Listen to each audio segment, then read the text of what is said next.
We got a taste of Hell Let Loose Update 17 over the weekend, with the PTE being open for players on Steam. And overall, if you want the too long didn't watch version of my opinion on this is probably the most excited for an update I've been in a bit now. The new map Tobruk is the main feature here, which is based on the second battle of Tobruk, with the 8th Army and the Africa Corps being the playable factions. These are the same factions and loadouts as featured on LL Main. Now this map plays differently than any other map in Hell Let Loose, and that's what makes it so great. 2/3 of the map are mainly urban combat, with the top third being made up of elevated rocky terrain with caves and compounds to fight over. While this part of the map is pretty fun, the urban combat is where this map really shines and stands out. There are numerous open buildings players can enter between alleys and streets, providing a much different experience than Carentan, which I consider is the urban map of Hell Let Loose currently. Players can also fight on top of these buildings, with rooftops having sandbags and other objects for cover. You're not forced to go down one street or have the same 2 to 3 open buildings to hold over and over again. You have the freedom to go through this map as you please, and it feels great. There's actual choice in which building you want to hold or how you want to approach a certain part of the urban environment. It really provides that fighting from building to experience I think is really lacking on Carentan. Also, rolling a tank down these streets is absolutely terrifying, as enemy AT can pop out anywhere. You're trying to blast different windows, blast rooftops. It is really chaotic and I love it. And I can safely say when this map releases, this will 100% be the best urban combat experience in Hell Let Loose. I'm especially curious to see how this map plays on offensive mode.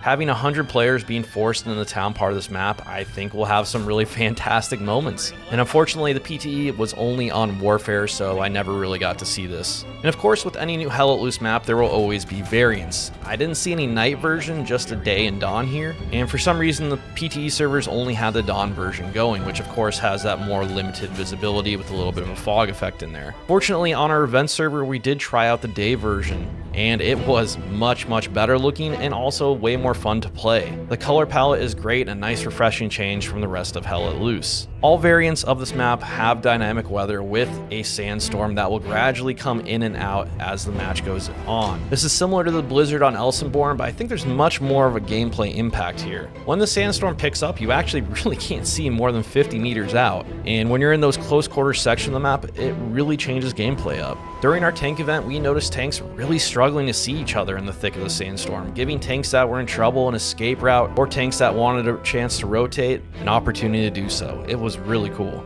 And while I do enjoy the sandstorm effect, I hope there is an option to select a variant without it, so that if server owners want to play just a standard map with no changes, they have that option to do so. So yeah, I am very pumped on this map, and I think it has the potential to be a top choice for a lot of players. As with anything Hell Let Loose, there are a couple gripes here though. Some compounds and most of the buildings feel empty. They just need a little life worked into them. As well as some streets totally feel dead. There's no clutter, there's no debris, they just feel a little too clean. Kind of how Mortain felt when that map was first released. And while none of this affects gameplay, it will go a long way to really build that immersion and just make the map look better. I should also note that Team 17 did acknowledge this, saying the map needs more cluttering, but I still feel obligated to mention it as it's very prevalent. And as far as performance goes on Tobruk, I had no issues. It played great, even with the weather effects. And this is coming from someone that did notice FPF dips on Elsenborn when that blizzard comes in.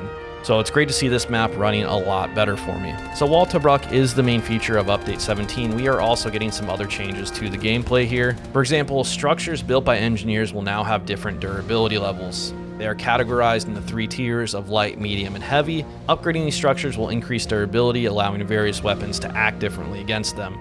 For example, precision strikes can now destroy light and medium tiers, giving commanders a way to break through enemy defenses. Now, I didn't test this change, but this is clearly meant to help attacking players in offensive mode. And honestly, this does not feel like a big deal or a huge change. A commander should never be using precision strike on fortifications when a satchel could easily do that work and it costs no resources. So yeah, I don't have much of an opinion here, as I don't think this feature is going to be that noticeable and change all that much in gameplay. We also have the flamethrower getting a bit of a buff, with it dealing more damage towards trucks and now having the ability to destroy nodes, ammo drops, ammo crates, and forward positions. missions. Now this may not sound like a big deal, and yes, I can agree that this weapon needs some love with its actual effect against infantry, but letting it destroy nodes is pretty awesome. It's already an underrated tool for taking down default garrisons, and now having the ability to wipe a set of nodes in seconds rather than holding F for several minutes is actually pretty huge. A smart support player can now change the game single-handedly, destroying a team's resources. Lastly, there was some work done to admin cam movement here. I didn't see this mentioned anywhere, so I was pretty surprised when I jumped in.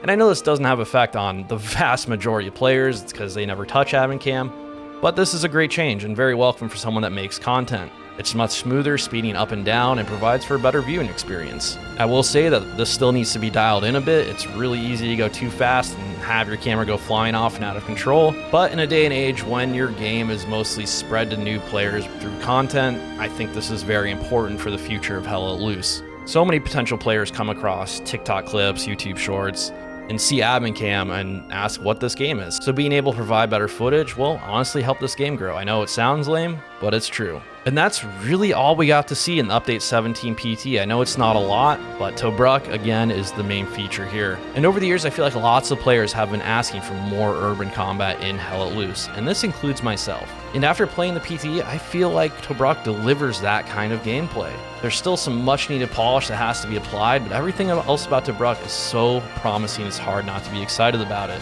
So when does this release? I have no idea. But I'm excited for everyone to play this map. I think it's a real game changer for Hell Let Loose. So that's all from me. Thank you for watching. Thank you for everything you do. See you dudes on the front line.